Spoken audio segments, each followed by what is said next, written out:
Hello കൂട്ടുകാരെ, അപ്പോൾ ഇന്ന് ഞാനൊരു സൂപ്പറായിട്ടുള്ളൊരു സംഭവം പരിചയപ്പെടുത്താനാണ് വന്നേക്കുന്നത് കേട്ടോ. അപ്പം ഞാനും ഇത് ആദ്യമായിട്ട് തന്നെയാണ് ഈ ഒരു സാധനം ഉണ്ടാക്കി നോക്കുന്നത്. പക്ഷേ കൊള്ളാവോ എന്തുവാന്ന് അറിയത്തില്ലായിരുന്നു. പക്ഷേ ഉണ്ടാക്കി കഴിഞ്ഞപ്പോൾ മനസ്സിലായി സൂപ്പർ ടേസ്റ്റും കാര്യമൊക്കെയാണ്.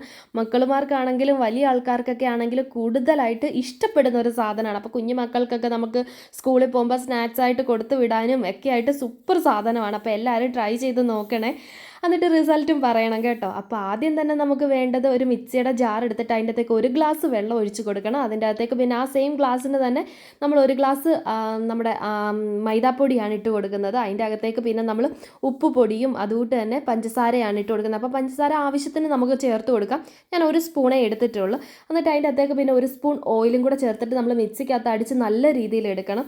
പിന്നെ നമുക്ക് വേണ്ടത് 2 മുട്ടയാണ്. അപ്പോൾ 2 മുട്ട പൊട്ടിച്ചൊഴിച്ചിട്ട് ഈ നമ്മൾ റെഡിയാക്കി വെച്ച ആ ഒരു മാവ് നമ്മുടെ മുട്ടയ്ക്കകത്തേക്ക് ഇട്ട് കൊടുത്തിട്ട് നല്ല രീതിയിൽ അതൊന്ന് ചിക്കി എടുക്കണം. അതിനുശേഷം നമ്മൾ ഒരു 5 മിനിറ്റ് ഒന്ന് റെസ്റ്റ് ചെയ്യാനായിട്ട് ഒന്ന് മാറ്റി വെക്കണം. അതിനുശേഷം നമ്മൾ പിന്നെ പാൻ അടപ്പയിലേക്ക് വെച്ചിട്ട് പിന്നെ പാൻ ഒന്ന് ചൂടായി വരുന്ന സമയമാകുമ്പോൾ നമ്മൾ ഒരു കൈ വെള്ളം എടുത്തിട്ട് അതിൻ്റെ അകത്തേക്ക് ഒന്ന് തളിച്ച് കൊടുക്കണം കേട്ടോ.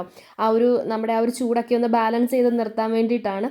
അപ്പോൾ അതിനുശേഷം നമ്മൾ പിന്നെ ദോശമാവ് ഒഴിക്കുമല്ലോ, അപ്പോൾ അതുകൂട്ട് തന്നെ നമ്മൾ 2 തവി അതിൻ്റെ അകത്തേക്ക് ഒഴിച്ചിട്ട് അതൊന്ന് നല്ല രീതിയിൽ ചുറ്റിച്ചെടുക്കണം. പിന്നെ തിരിച്ചും മറിച്ചും ഇട്ടാൽ മാത്രം മതി.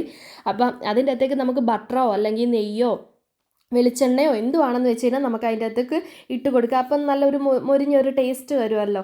അപ്പോൾ അതിന് വേണ്ടിയിട്ടാണ് ഇത് ഇട്ട് കൊടുക്കാൻ പറയുന്നത്. എന്നിട്ട് തിരിച്ചും മറിച്ചും എടുത്ത് നമ്മൾ പ്ലേറ്റിലേക്ക് ഇടുകയാണ് ചെയ്യുന്നത്. കണ്ടു കഴിഞ്ഞാൽ നമ്മുടെ മറ്റേ ബോളിയുടെ ഒക്കെ കൂട്ട് തന്നെ ഇരിക്കും. പക്ഷേ പറയാതിരിക്കാൻ പറ്റത്തില്ല കേട്ടോ, സൂപ്പർ ടേസ്റ്റാണ്. അപ്പം ഞാനിത് ഒരു സൈഡിൽ ഉണ്ടാക്കുമ്പോൾ ഒരു സൈഡിൽ അമ്മ മീനും ഒക്കെ ഇങ്ങനെ ഇലയിൽ വാട്ടാനൊക്കെ ആയിട്ട് വെച്ചേക്കുവാണ്. അപ്പോൾ ഇത് രണ്ടും കൂടാണ് ഇതിൻ്റെ ഇടയ്ക്ക് നടക്കുന്നത്. അത് അമ്മയാണ് കേട്ടോ ചെയ്യുന്നത്. ഇവിടെ ഇത് ഞാൻ മാത്രമാണ് ചെയ്യുന്നത്.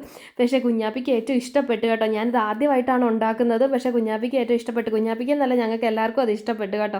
അപ്പം ഞങ്ങൾ 3 എണ്ണമായിരുന്നു ഉണ്ടാക്കിയിട്ടുള്ളത്. അപ്പം കുഞ്ഞാപ്പിക്ക് പിന്നെയും വേണമെന്ന് പറയുകയൊക്കെ ചെയ്തു. പക്ഷേ ഒത്തിരി അങ്ങ് കഴിച്ചില്ല. അപ്പം കുഞ്ഞായതുകൊണ്ട് അവൾ കുറച്ച് മാത്രമേ അവൾ കഴിച്ചുള്ളൂ. പക്ഷേ കൊടുത്തത്രേ അവൾ നല്ല രീതിയിൽ തന്നെ കഴിച്ചിട്ടും ഉണ്ടായിരുന്നു. വേണമെങ്കിൽ നമുക്ക് പഞ്ചസാരയൊക്കെ ഇതിൻ്റെ മണ്ടയ്ക്ക് വേണമെങ്കിൽ ഒന്ന് ഇട്ടിട്ടൊക്കെ തന്നെ, അല്ലെങ്കിൽ പഞ്ചസാര മുക്കിയാണെങ്കിലും കഴിക്കാം. അപ്പോൾ എല്ലാവരും ട്രൈ ചെയ്ത് നോക്കണേ. അപ്പോൾ അത്രയേ ഉള്ളൂ. Tata, bye bye.